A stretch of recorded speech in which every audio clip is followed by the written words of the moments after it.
नारायणं सूत्रभास्करो वन्दे भगवन्तो पुनः पुनः।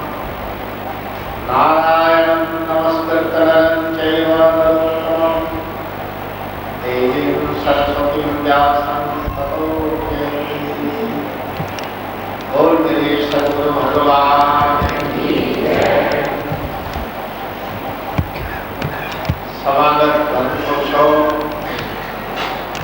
श्रद्धावती माता बहनों, प्यारे बच्चों, आप सबको सच्चिदानंद स्वरूप श्री सद्गुरुदेव महाराज जी का शुभ आशीर्वाद प्राप्त हो, आपका मानव जीवन सफल हो और धर्मपरायण बनो, श्रद्धावान बनो, भक्ति को धारण करने वाले बनो।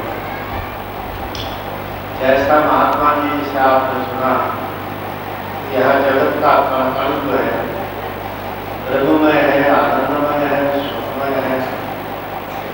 ये सचित आनंद स्वरूप, लेकिन ऐसा भोग क्यों मिला, ऐसा जगत के जीवों को भासमान क्यों नहीं होता।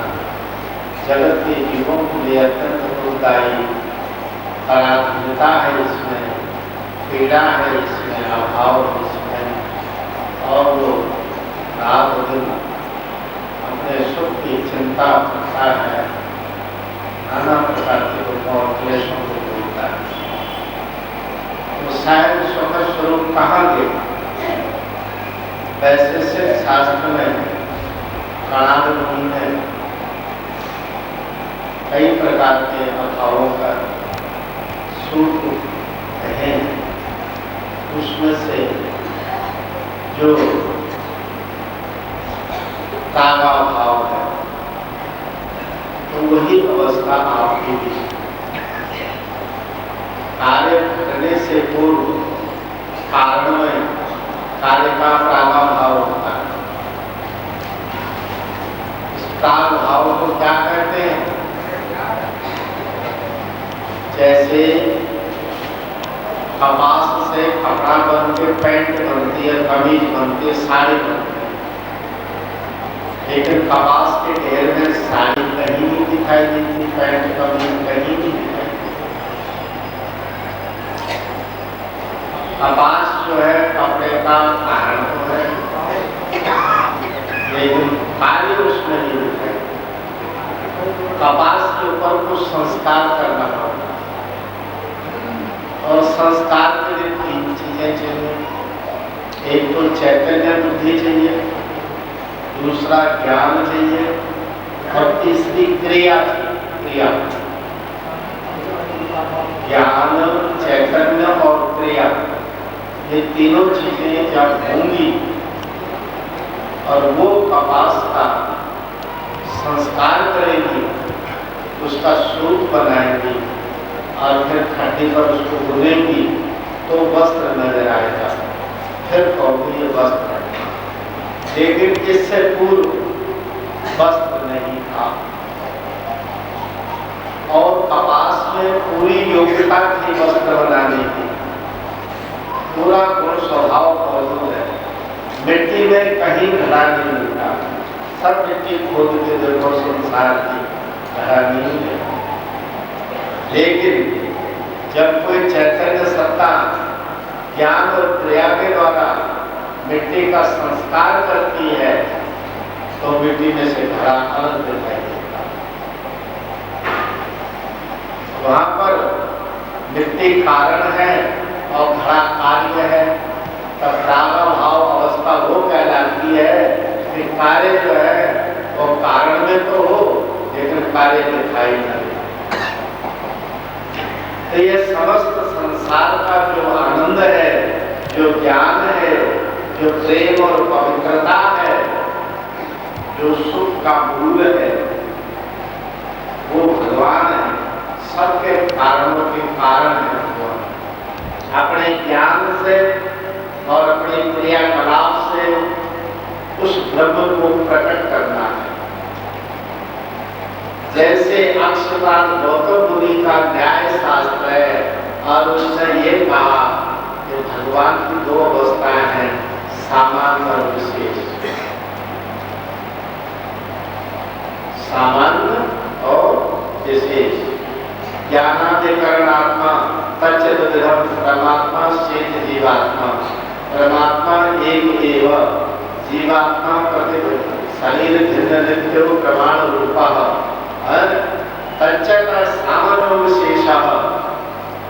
भगवान जो है इस संसार में कहीं पर आत्म रूप में, कहीं पर परमात्मा रूप में विद्यमान है।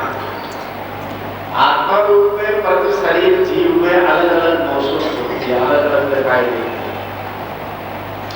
क्रियाकलाप संकल्प दोष आदि उसके लिंग है, लक्षण तो वो है, चैतन्य है। लेकिन उसकी अवस्था भेद से सामान्य और विशेष दो अवस्थाएं उस परमात्मा। सामान्य अवस्था यह है कि इस लोहे में अग्नि तो है, इस लोहे को नए कमरे में रखो तो प्रकाश नहीं होगा, और इस पर भोजन रख दो बनाने के लिए तो भोजन नहीं पकेगा। कोई चीज तुम जलाना चाहो तो नहीं जलेगी। सर्दी भगाने के लिए इसको पकड़ोगे तो हाथ में सेक नहीं मिलेगा।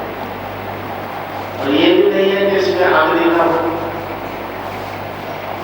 जो जो चीज तुम्हें आंख से दिखाई देती है जगत में, चाहे वो पानी हो और चाहे अन्य चीजें हो, अग्नि सब में है। पानी में भी अग्नि है। जिस तत्व में अग्नि नहीं है वो आंख से नहीं दिखाई देती। समझो, चक्षुर्विंद्रिय जो है हमारी वो अग्नि रूप है, रूप प्रधान विषय है उसका। और जो भी बनी बुनी चीज, सर्दी गर्म चीज दिखाई देती है उसमें अग्नि जरूर है, लेकिन जलती तो नहीं, प्रकाश तो नहीं करती, सर्दी तो नहीं भगाती।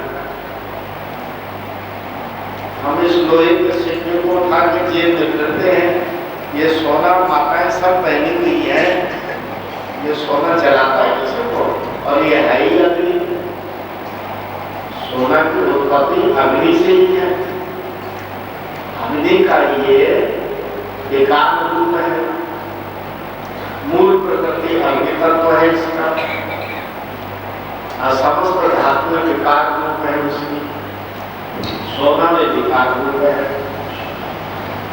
जल में विकार है और उसके बर्फ में विकार है, अग्नि है उसमें, लेकिन विकृति रूप में, और वो सामान्य अवस्था में। कहीं भी कारक तो नहीं उसमें, कारक नहीं हो किसी गुण की। इसी तरह इदम सर्वोदम ब्रह्म, यह वेद का सूत्र जो है ये कहता तो है कि सब कुछ ब्रह्म है।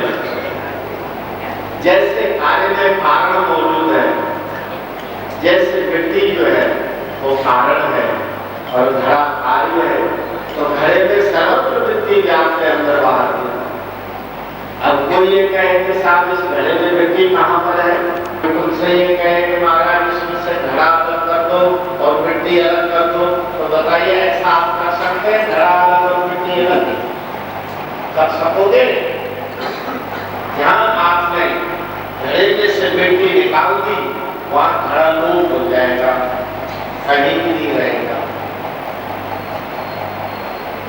क्यों? घड़े का गोल गोल रूप और ये घड़ा, ये नाम और रूप दोनों उपाधि है उसमें। कारण में कार्य की उपाधि है।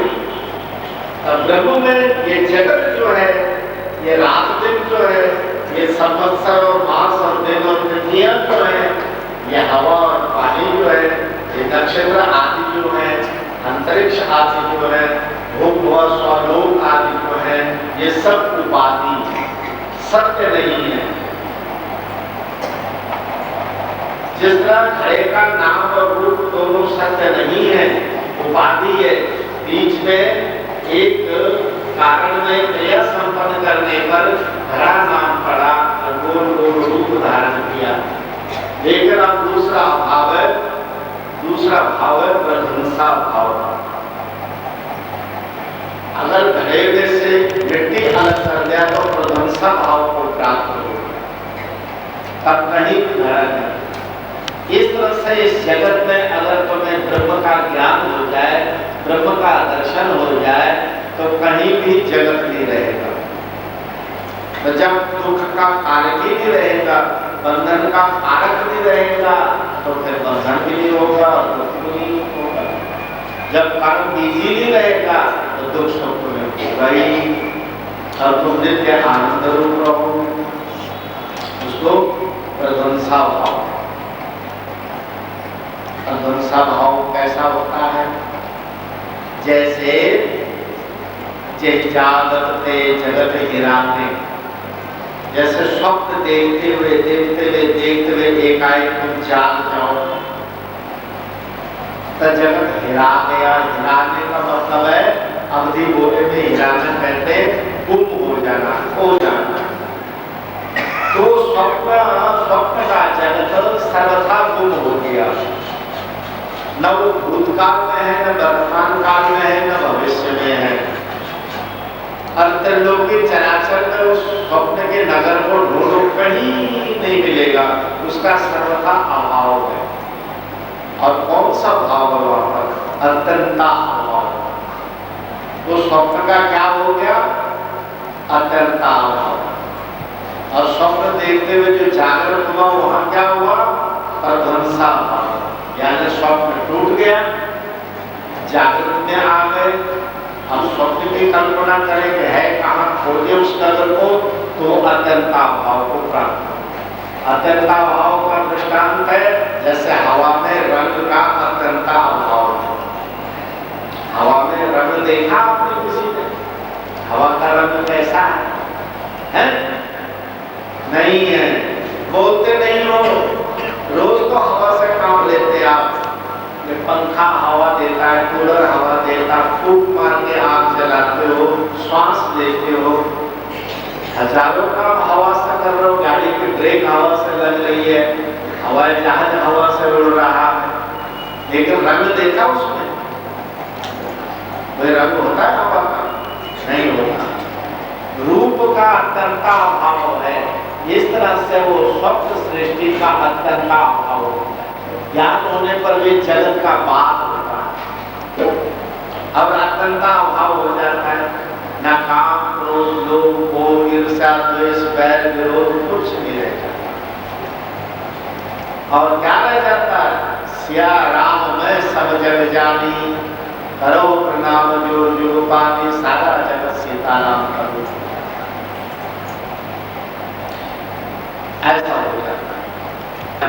कोई आनंद प्राप्त नहीं हो रही, कोई प्रेम का स्वादन आप नहीं कर रहे, उसका प्रेम का रसा स्वादन कैसे होता है, ये आपके जीवन में अभी राग अभाव। इसको भगवान ने आपको चैतन्य दिया और बुद्धि दी और क्रिया करने की शक्ति दी। आपको श्रुति वचनों ने और गुरुजनों ने क्रिया और न किसी की विकृति, प्रकृति से विकृति होगी। जब सृष्टि की शुरुआत हुई उस समय न दिन था, न रात थी, न उजाला ही था, न अंधेरा ही था, न आकाश था, न धरती था, न दिशाएं थी, कुछ भी नहीं था। तो उसमें एक से बहुत होने का एक संकल्प था। एक को हम बहुधा में जाएंगे, एक बहुत रूप में आए। तो सबसे पहला रूप उसका था महतत्व। महतत्व दो प्रकार का है उसके। महतत्व ये जो प्रकृति का मूल कारण हो, और महतत्व बुद्धि को कहते हैं। बुद्धि क्योंकि ज्ञान जो है वो उत्पत्ति से पहले भी रहता है और कार्य हो जाने पर भी रहता है, और कार्य का प्रध्वंस, नाश हो जाने पर भी ज्ञान मौजूद रहता है। जैसे आपने कल रोटी पकाई, आपको रोटी पकाने का ज्ञान है, आपने कल रसोई बनाई थी और खाई थी, और कल वो रसोई खत्म हो गई, लेकिन आज फिर आपने रसोई बनाई। तो क्या कल की रसोई बनाने के बाद आपका रसोई बनाने का ज्ञान खत्म हो गया है? नहीं हुआ। वो ज्ञान मौजूद है। आज दोबारा फिर बनाओ तो वैदिक वाक्यों में ये कहा गया कि सूर्य चंद्रमसो धाता विधि पूर्व कल्पय। सूर्य चंद्रमा पृथ्वी आदि नक्षत्र आदि विधि ने, उस भगवान ने पूर्व कल्प के ज्ञान के आधार पर नई सृष्टि का सृजन किया। केवल संकल्प मात्र से। एक सत्य विद्या बहुधा वदन्ति, एक ही सत्य को अनेक लोग अनेक वचनों से अनेक युक्तियों से मनुष्यों को समझाते हैं। एक ही सत्य, सत्य दो चार नहीं है, एक। तो वह ज्ञान सृष्टि रचने से पहले भी मौजूद था। अब सृष्टि बन चुकी है तब भी वो ज्ञान मौजूद है, और ये सृष्टि अपने मूल कारण में विलय हो जाएगी तब भी वो मौजूद रहेगा। वो सत्य है, उसको कहते हैं सत्यम ज्ञान अनंतम ब्रह्म। वो सत्य है, ज्ञान रूप है, अनंत है, ब्रह्म है। जिस तरह ये जगत अभी कण कण दुख में है, उस तरह वो ब्रह्म अवस्था कण कण आनंद में आनंद में आनंद में, ऐसा उसका हिसाब है। तो सामान्य है इस जगत में, और सामान्य कार्य रूप में होता। सामान्य अग्नि इस लकड़ी की चौकी में भी है, लेकिन कार्य रूप न होने के नाते वो अग्नि हमको जला नहीं सकती। वो सामान्य अग्नि आपके शरीर में भी है। अगर आपके शरीर में वो अग्नि न हो तो एक मिनट भी तुम्हारा प्राण नहीं फैल सकता तुम्हारे अंदर। लेकिन तुम्हारे शरीर की अग्नि तो नहीं जलाती। क्यों? तो उसकी अवस्था कैसी है? सामान्य। कुछ बोला भी करो, सोया मत करो। क्या कहा? भगवान कितनी अवस्था में है? सामान्य और विशेष। अब सामान्य रूप क्या होता है? अकारक, कोई कार्य सिद्ध नहीं होता उससे। तुम कितने बड़े पंडित हो, कितने बड़े भगवान के भक्त हो, वो सर्वव्यापी भगवान कभी नहीं कहेगा कि इधर मत जाने, इस बस में तेरी जेब कट जाएगी। नहीं कहेगा। कितना बड़ा पुजारी हो, कभी नहीं कहेगा आगे मुझे लूटने वाला रहेगा। तो सर्वव्यापी भगवान तो कसाई में भी है, छुरी में भी है, गौ में भी है। वो तो करुणा दया से परे है। सामान्य अवस्था अकारक। इस तरह तो मैं अंशरूप आत्मा तो है, परमात्मा भी व्याप्त है, मूर्ति में भी व्याप्त है, तुम में भी व्याप्त है, इस वायुमंडल में व्याप्त है। ईशावास्य विदम सर्वम यत्किंचित् जगतां जगत् तेन तत्तो पुंजीथा मांद्रका शबितनम। ईशावास्य उपनिषद का ये मंत्र है, जिसके आधार पर वो कह रहा है कि किंचित मात्र जगत में जो है ईश्वरमय है। इसलिए इस जगत का तुम त्याग पूर्वक उपयोग करो, उपभोग के पीछे मत दौड़ो। उपभोग करोगे तो दुख उत्पन्न होगा, और उपयोग करोगे तो बंधन ढीले पड़ेंगे, संस्कार सुधरेंगे। उपयोग से ही बात पढ़ पाएगी, तेरा भी भला होगा, दूसरे का भी भला होगा। समझे? तो उसको आप निवृत्ति भावना रखते हुए त्याग पूर्वक इस जगत का उपयोग करो। अब दूसरी अवस्था है विशेष अवस्था। इसी लोहे के दो टुकड़ों को घर्षण किया जाए तो इसमें से अग्नि प्रकट हो जाएगी, और वो प्रकट अग्नि लंका को भी फूंक देगी, शंकर जी की धुनी भी चैतन्य कर देगी, तुम्हारी रोटी भी पका देगी, तुम्हारी सर्दी भी भगा देगी। प्रकट जो हो गई वो विशिष्ट रूप है, वो कार्य रूप है। इसी तरह सामान्य भाव तुम्हें प्राप्त है, लेकिन विशिष्टता में प्राप्त नहीं। तो गुरु के पास इसीलिए जाते हैं, और इसीलिए उपनिषदों ने कहा गच्छे समित्पाणे श्रोत्रियम ब्रह्मनिष्ठम। उस भगवान के वैशिष्ट ज्ञान की प्राप्ति के लिए तुझे श्रोत्रिय ब्रह्मनिष्ठ गुरु के पास हाथ में समित्पाणी, हाथ में संविधा लेकर के, सूखी लकड़ी लेके गुरु के पास जाना। ये भी कहा था नोट लेके जाना या मिठाई का डब्बा लेके जाना या फल लेके जाना या फूल माला लेके जाना। समित्पाणी, संविधा दो अर्थों में है, एक तो कुशा और एक हवन की लकड़ी। हवन की लकड़ी को संविधा बोलते हैं और उस जौ तिल वगैरह को साकल्य बोलते हैं। तो समित पानी होके जाना, पानी हाथ में संविधा लेके जाना। वो संविधा लेके जब गुरु के आगे जाएगा तो एक ही प्रश्न उनके आगे बेनती रूप में कहना है, कथम जाना भी भगवान सर्वम विज्ञातम भवति। हे भगवान, एक में वो सत्य क्या है जिसको जानने के बाद और कुछ जानने की इच्छा नहीं रहती। ये जिसको जान करके सब जाना हुआ हो जाता है। वो सत्य जो सृष्टि रचने से भी पहले मौजूद था, रचना में भी मौजूद है और रचना का प्रध्वंस भाव को प्राप्त हो जाने के बाद भी मौजूद है। जैसे जब तुमने स्वप्न में देख रहे थे तब भी तुम थे, और जब स्वप्न देख रहे थे तब भी तुम थे, और स्वप्न जो है प्रध्वंस भाव को प्राप्त हो गया, टूट गया है, अतंता भाव में हो तब भी तुम मौजूद हो। तो तुम क्या हो? तुम ज्ञान हो, जो तीनों अवस्थाओं में है। हमें याद है, मुझे याद है छोटे छोटे बच्चे थे तो हमको पढ़ाया जाता था लखनऊ में। ये मैं 47 से पहले की बात कर रहा हूँ। तो लखनऊ में एक आचार्य जी थे, वो प्रातःकाल प्रार्थना कराते थे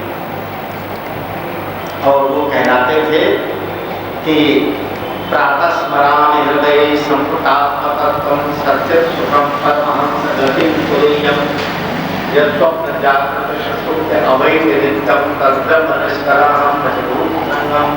प्रातःकाल इस तरह से उठते ही मैं अपने हृदय में संपूर्ण आत्म तत्व को याद करता हूँ।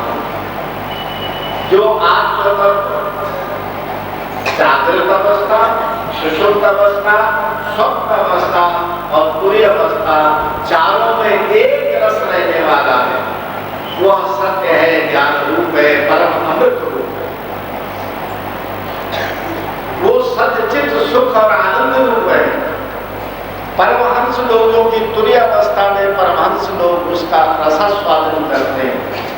जैसे माँ के पास पहुंचने पर बच्चा दूध का स्वाद लेता है, बछड़ा गऊ के पास जा करके अपने क्षुधा मिट जाती है, तृप्त होकर कूदता है चारों तरफ। ऐसे परमहंस उस ज्ञानामृत को पी करके और मस्त रहते हैं एकदम। ऐसा वो अमृत कलश तेरे अंदर है, तेरे हृदय आकाश में। तो जब वो प्रकट हो जाता है, उस प्रकट करने के लिए क्या करेंगे भाई? क्योंकि अभी हमारे जीवन में भगवान के विशिष्ट रूप का प्रागभाव है। हमारे पास कारण है, भगवान को प्राप्ति करने के कारण है हमारे पास, आपके पास भी है, सबके पास है। जीव जंतु कीड़ी चींटी पक्षी वगैरह पेड़ पौधा सबको मिट्टी से घड़ा बन सकता है, लेकिन घड़ा कार्य रूप में नहीं आया। इसी तरह से प्रत्येक प्राणी ईश्वर का अंश होते हुए अपने स्वरूप को समझ सकता है, लेकिन वो कार्य रूप में नहीं है। केवल मानव को अधिकार है प्राप्ति के सत्य तो सब में। अब आपने आपने सुना इनके मुख से, महात्मा जी के मुख से, जब काल कृष्ण जी राम भक्त थे, राम के दर्शन की पौवे, और गरुड़ भी एक पक्षी है, अब उसमें भी विष्णु पार्षद है? और कुंभोदर नाम का जो बैल है वो तो शंकर जी की सवारी है। निकुंभ नाम का जो शेर है वो तो पार्वती की सवारी, और शेष नाग है वो तो विष्णु भगवान के पास ही रहता हमेशा। इन पशुओं को भी प्राप्ति है उसकी, लेकिन इनमें मनुष्य को विशेष अधिकार है।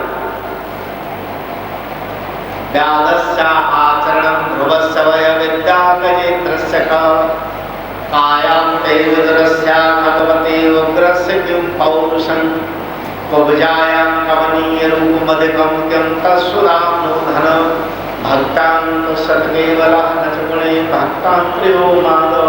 भगवान को प्रकट करने के लिए विशिष्ट रूप के लिए दो मार्ग हैं, एक तो ज्ञान वैराग्य का मार्ग है और दूसरा भक्ति प्रेम का मार्ग है।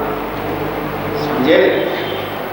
भक्ति प्रेम के मार्ग में क्या क्या क्या चीजें हैं, तो कहा कि व्याधस्य आचरण से ध्रुवस्य वय, वेद व्यास से कहते हैं भागवत में कि व्याधि के कौन से अच्छे आचरण थे। जो धर्म व्याधि के हाथ अंतिम में कृष्ण की मृत्यु हुई, कृष्ण ने बाण छोड़ा, वो तो बड़ा अपवित्र आदमी था, लेकिन उसको पृथ्वी लोक से गमन करते हुए गोलोक धाम जाते हुए भगवान श्री कृष्ण ने, जगत गुरु श्री कृष्ण ने उस व्याधि को अपना सत्य सनातन स्वरूप का दर्शन कराया। प्रभास क्षेत्र में द्वारका से लौट अब उस व्याधि को सत्य स्वरूप का ज्ञान करके आत्मबोध करके और तब गोलोक धाम। अब ध्रुव और प्रहलाद की कौन सी बड़ी उम्र थी? व्याधि आचरण से दूषित था, कर्म पाप करता था, जीव हिंसा करता था, चिड़िया खरगोश हिरणों को मारता था, उन्हें बाजार में बेचता था, उससे परिवार पालता था। आचरण अच्छा नहीं था उसका। और ध्रुव और प्रहलाद 5-5 साल के थे, कुछ तो सोचते हो जरा बड़े हो जाएंगे, जब ब्याह हो जाएगा, 1-2 बच्चा हो जाएंगे तब भजन कर लेंगे। तो ध्रुव और प्रहलाद ने तो 5 ही वर्ष की अवस्था में उसको प्राप्त कर लिया। ध्रुव समय कहते हैं आयु को, ध्रुव की क्या आयु है। और विद्या गजेन्द्र का जो शीलभद्र नाम का हाथी, ग्राह से बचने के लिए नारायण को पुकारता है, उस हाथी ने कौन सी विद्या पढ़ी थी? कुछ भी नहीं पढ़ा था, केवल प्रेम था। ध्रुव के हृदय में प्रेम जागा हुआ था, और उस सदना का साय और व्याधि के अंदर प्रेम आ गया, उस पशु हाथी के अंदर प्रेम जाग गया है। विद्या गजेन्द्र सका कायां तेजोदरस्य खलवती उग्रस्य किं पौरुषं। विदुर महाराज और उग्रसेन और सुग्रीव और विभीषण और ये कौन से पुरुषार्थी परम वीर थे? तीनों चारों पिटे हुए थे। उग्रसेन को बेटा कंस ने राजगद्दी से उतार के वो छीन लिया और कैद कर दिया, हारा हुआ इंसान, कोई पौरुष नहीं है। और सुग्रीव भी पिटा पिटाया, भाई के डर से वहां रहता था, किष्किंधा जंगल में छुपा हुआ। और विभीषण की लात खा के वापस राम शरण में आ गया था, घर बार के भाई बंधु क्या करते। और विदुर जी को भी दुर्योधन ने ऐसे फटकारा कि मंत्री पद से त्याग पत्र दे करके एकांत घास की झोपड़ी में रहते थे। तो बोले इनका तो कुछ पौरुष नहीं था, फिर भी भगवान ने इन सब का राज तिलक किया। युधिष्ठिर का महामंत्री जो थे वो विदुर जी बनाए गए, धर्मराज युधिष्ठिर के सवार में विजय प्राप्ति के बाद, समझे। और कंस को मारने के बाद उग्रसेन को मथुरा का राजा स्थापित किया गया। रावण को मारने के बाद जो है विभीषण को भक्तराज कहा गया, और बाली वध के बाद सुग्रीव को राज दिया। तो स्वार्थहीन को भी मिल गया, पेटे में डरपोक भागे हुए को भी मिल गया। किस बल पर मिला? केवल प्रेम के बल पर। प्रेम किया उन्होंने अटूट, अटूट प्रेम किया। इतना प्रेम करा कि क्या करा। कुब्जाया कमनीय रूप मधुकम किमता सुदामो धनम। कुब्जा और भेलिनी का कौन सा कमनीय रूप सुंदरता थी या कला, कोई सौंदर्य था उनके अंदर, कोई संगीत नृत्य वादन आदि कोई गुण था? कुछ भी नहीं, कुछ भी नहीं। न ऊंचे कुल की थी, न पढ़ी लिखी थी, न कपड़ा खाना पहनने का ढंग आता था, न पकाने का, न खाने का, न बतियाने का, बात करने का ढंग नहीं आता। कुब्जा और भेलिनी ऐसी, लेकिन प्रेम बहुत है। लिहाजा कुब्जा पर कृपालु हुए, भेलिनी पर कृपालु। और किमता सुदामा धना, सुदामा कौन सा धनवान था? अगर तुम सोचो कि कोई धनवान होता तो भगवान से दूरी पड़ जाती, तो सुदामा कौन सा धनवान था? भगवान कहते हैं भक्तान तो सत्केवला नच गुणे भक्तान प्रियो माधव। माधव जो भगवान है सतगुरुदेव महाराज हैं, वो केवल प्रेम के भूखे हैं। न उनको जात पात चाहिए, न उनको धन दौलत की बात चाहिए, न विद्या बुद्धि की बात चाहिए, न रूप सौंदर्य की बात चाहिए। उनको तो एकमात्र प्रेम चाहिए। तो भक्ति के लिए तो ये बात। दूसरी ओर जो गुरुजनों का मार्ग है, निवृत्ति मार्ग है, वो बहुत कठिन है। क्षुरक्ष धारा दुरित्या दुर्गमा पथस्था कवयो बदंती। छुरी की पहली धारा वाला रास्ता, वो बड़े तप जप और ध्यान वैराग्य से मिलता है। आज तो हमने देखा इस परंपरा को, यहाँ पर हमारे देश में खासकर जो लाल चोला रंग ले वही सबके कान ठोकने लग जाता है। ऐसे हमारे दरबार से कई उधर से भागने में लाल चोला पहने हुए तुम्हारे चंडीगढ़ में जगह जगह कुर्ते बना के बैठे हुए, सबके काम खोल रहे हैं। आज जाते दरबार में, कल कोई न कोई उनको चोला देता, परसों से वो गुरु मंत्र देने लग जाते। तो खुद उनको अभी नाम सिद्ध नहीं, खुद गुरु परंपरा में अभी खुद नहीं समझे। अभी हनुमान चालीसा का तो अर्थ नहीं आता तो भागवत पढ़ने लगे। हमारा एक कपिल है, वो भागवत की कथा करता है। पूछो हनुमान चालीसा का अर्थ क्या होता है? नहीं आता।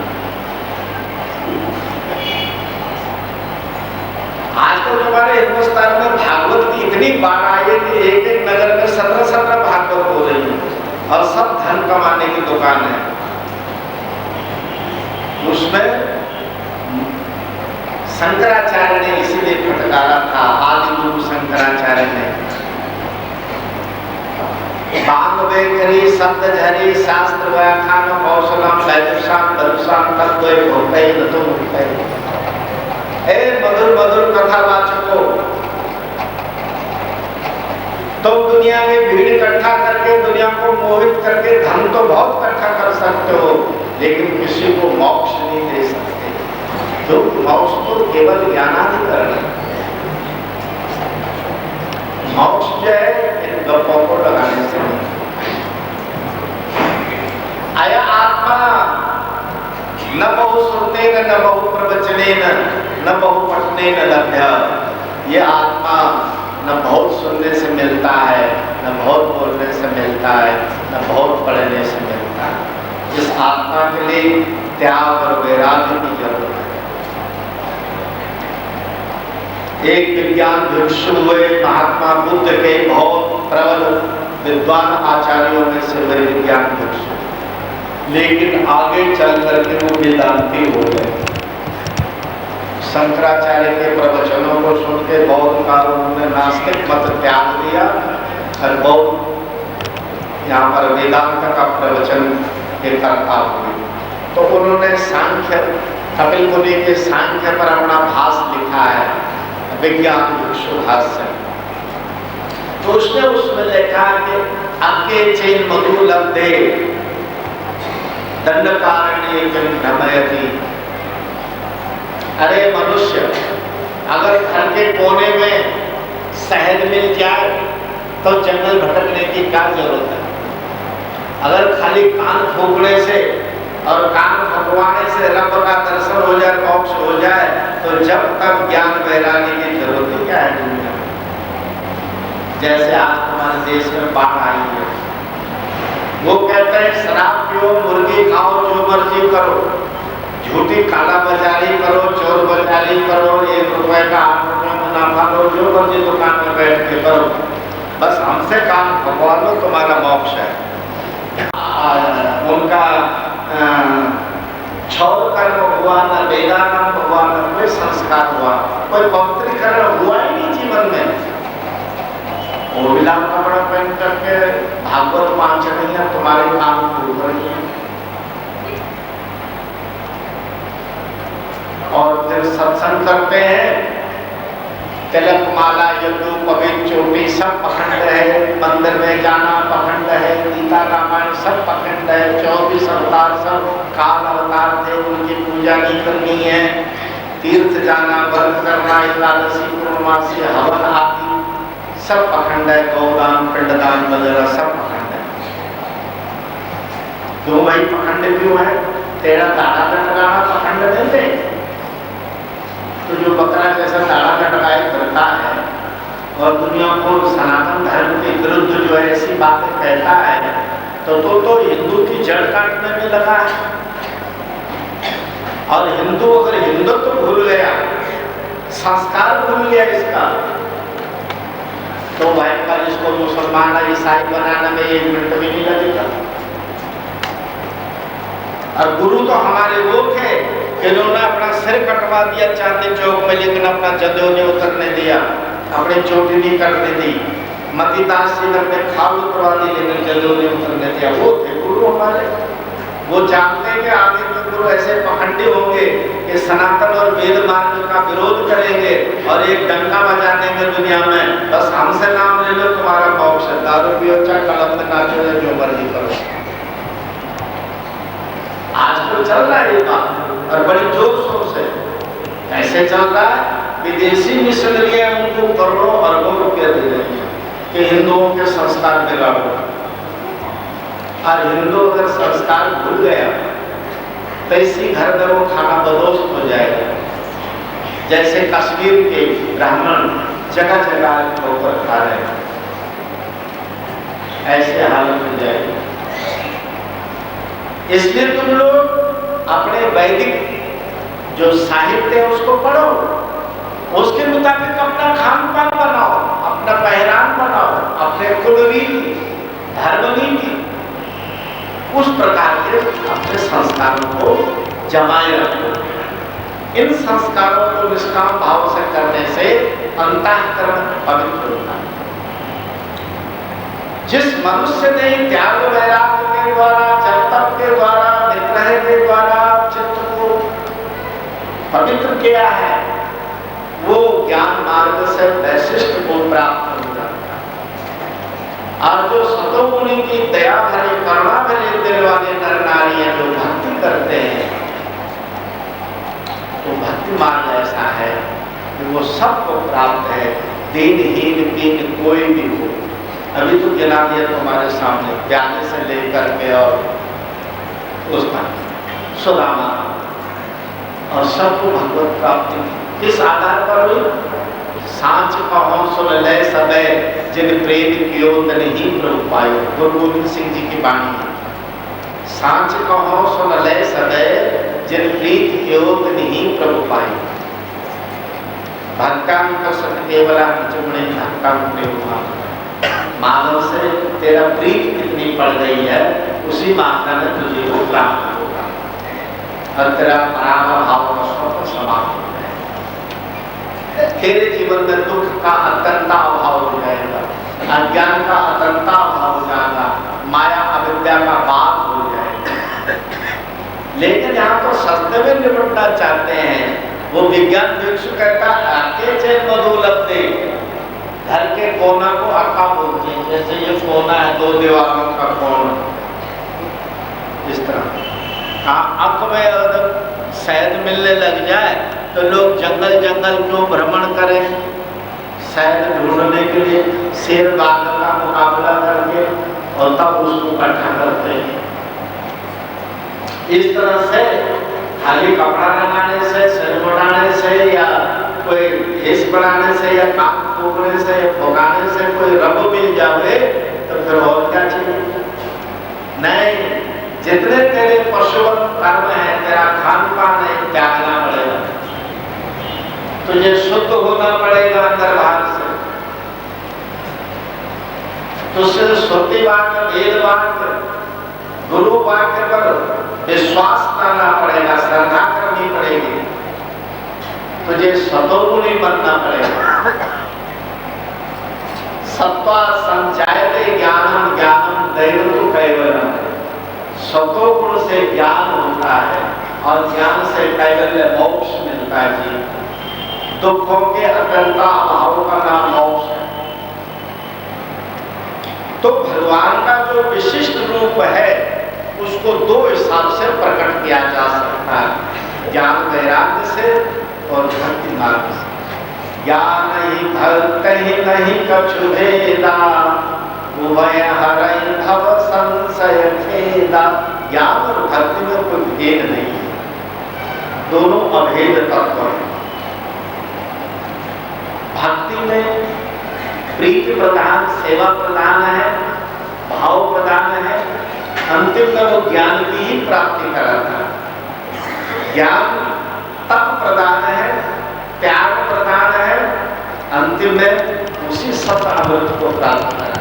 दोनों भवसागर के खेद को, दुख को दूर करते हैं। ज्ञान और भक्ति। भक्ति सरल है, सुगम है और सब चराचर के जीवों का अधिकार है भक्ति करने का। पेड़ पौधों को भी, हर श्रृंगार के पेड़ ने, पारिजात के पेड़ ने जिद कर दी कि कृष्ण महाराज को कि मैं भी पृथ्वी पर चलूंगा आपके साथ, में बैठूं में नहीं रहूंगा। कृष्ण चरणों में इतनी प्रीत थी कि उस वृक्ष को लेकर के, पारिजात को लेकर के आए और सत्यभामा के आंगन में लगवाया। तो पेड़ भी प्रीत करते हैं भगवान से, पशु भी करते हैं। गुरु नानक देव जी ने कहा पशु प्रेत नर को तारे।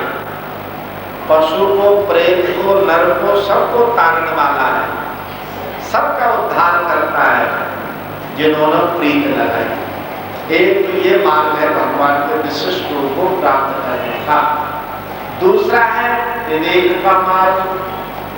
अब वो जरा कठिन है, कहा तक कठिन समझत कठिन, साधन कठिन विवेक, होय गुणाक्षर न्याय तब मृत्यु अनेक।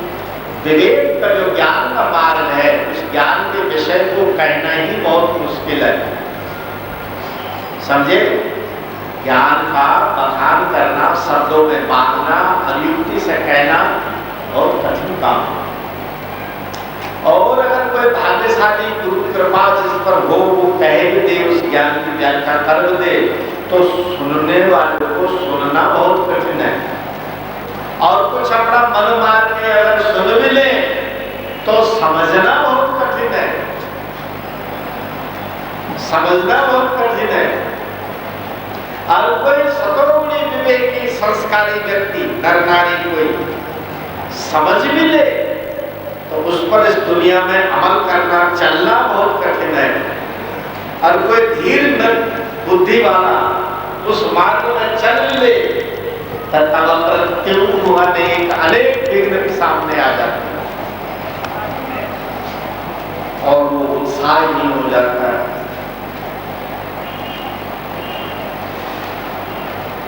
उस व्यक्ति को चाहिए कि वो चले, उत्साह को छोड़ने दे।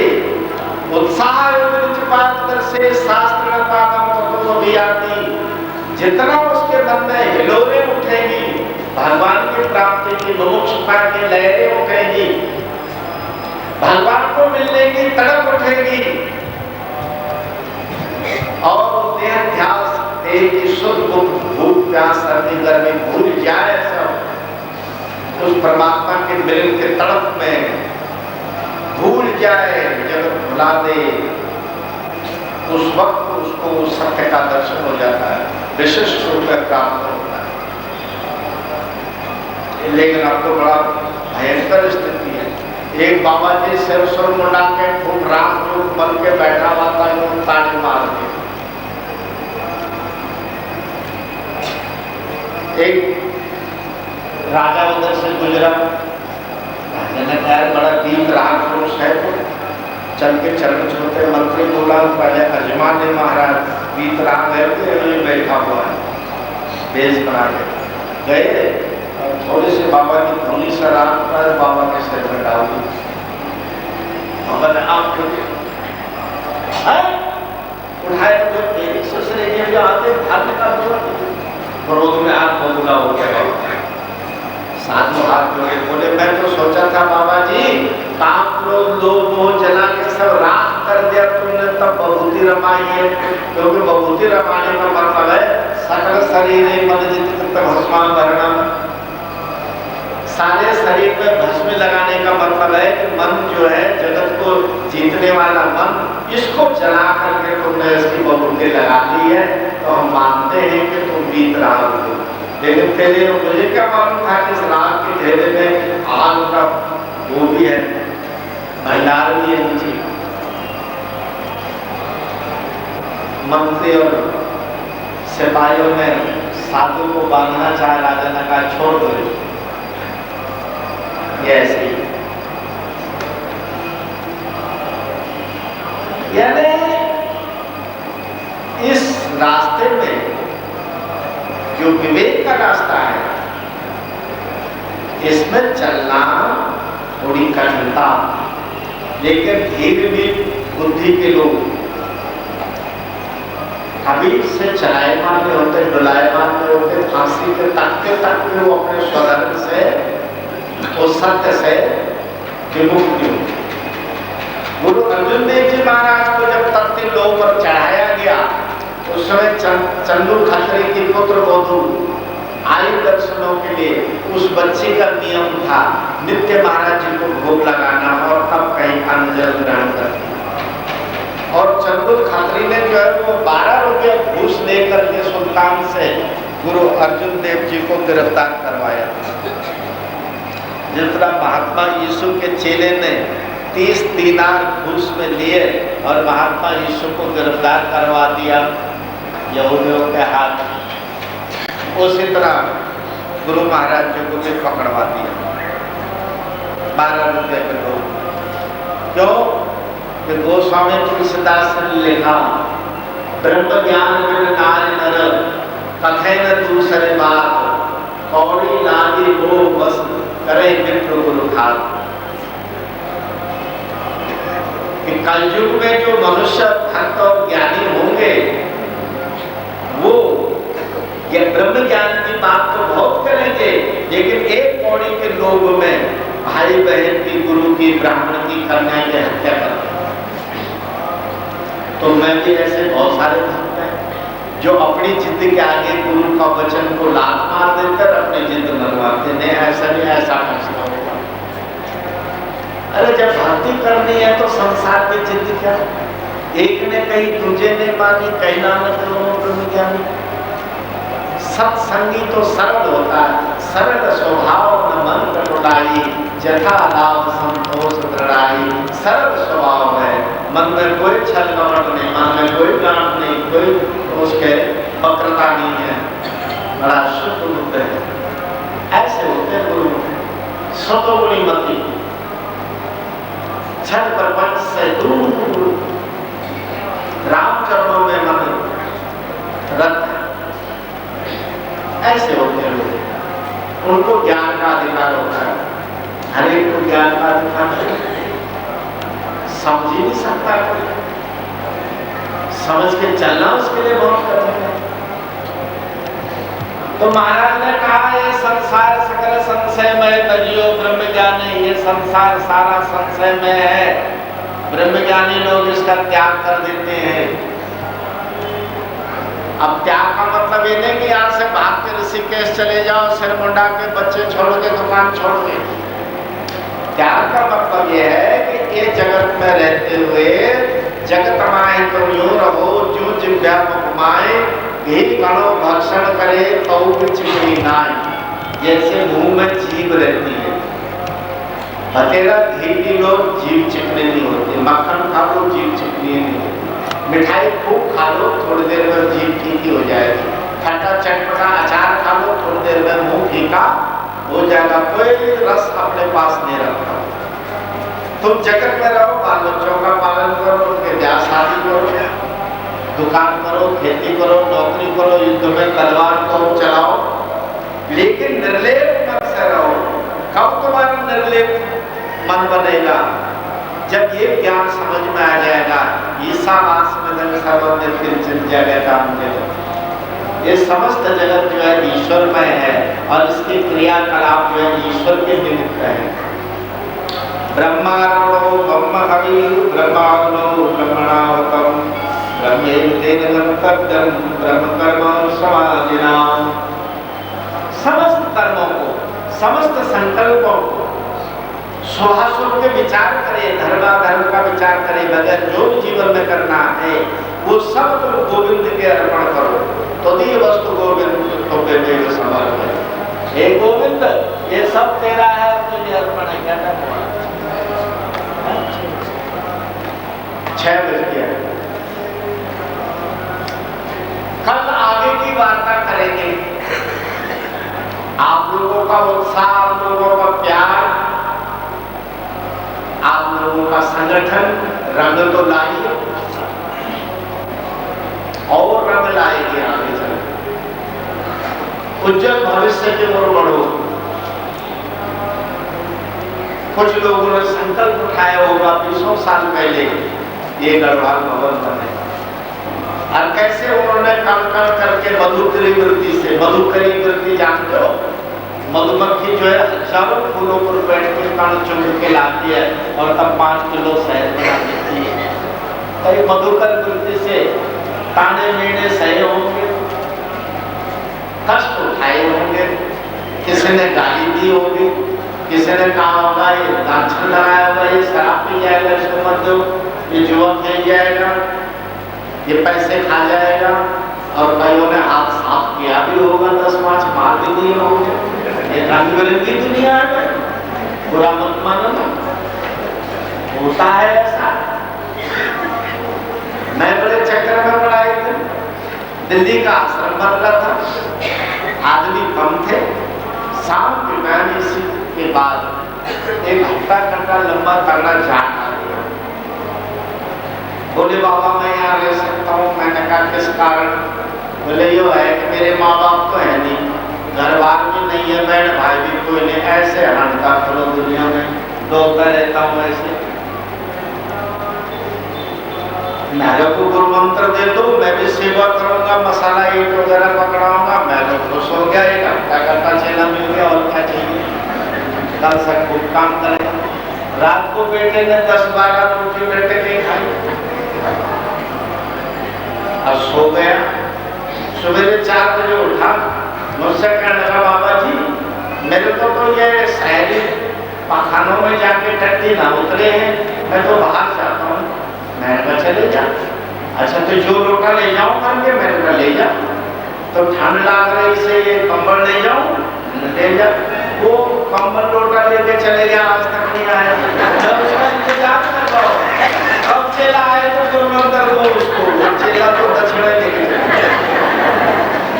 ऐसे भी होते हैं। जब कोई परमार्थ के मार्ग में चलते हैं तो कांटे भी होते हैं, सर्प भी होते हैं, बिच्छू भी होते हैं, फूल भी होते हैं, खुशबू भी होता है, सब कुछ होता है भाई, है ना। घबराना नहीं चाहिए, उत्साह कम नहीं करना चाहिए। एक तो अगर नालायक पैदा हो भी गए समाज में, तब भी उत्साह को मत टूटने दो, उनको पीठ थपथपाओ, कहो कोई बात नहीं, मुझसे भी गलती की थी और तुम ऐसी बात नहीं। कालभूषण जी ने गरुड़ से कहा तुम्हें थोड़ी संशय हुआ, संशय तो मुझे हुआ था। और भगवान के आगे में कूदता था, देखो ये भगवान है कि नहीं है, और भगवान मुझे पकड़ना चाहते थे, मैं उड़ के मोड़े पर बैठ जाता था, कभी पेड़ पर बैठ जाता था। लेकिन एक बार भगवान ने कहा अच्छा तो रोज खुदकता है तो मेरे को कम समझता है। भगवान ने इतनी लंबी हाथ कर दिया अपना, मैं ब्रह्मलोक में गया, वहां तक मेरे पीछे हाथी था राम जी का। इंद्रलोक में गया, शिवलोक में गया, वैकुंठ लोक में गया तो हाथी आगे बढ़ रहा, बस 2 अंगुल का फर्क था। अभी दबोच थे मेरी तरफ। अंत में मैं अयोध्या आकर के चरणों में लौट पड़ा, पलो धरने का कुटिल न्याय, लाठी की तरह उनके चरणों में गिर गया। तब महाराज ने मेरे पर त्रास मिटाया और मुझे आशीर्वाद। संशय सब, लक्ष्मण को भी संशय हुआ, सीता जी को भी हुआ।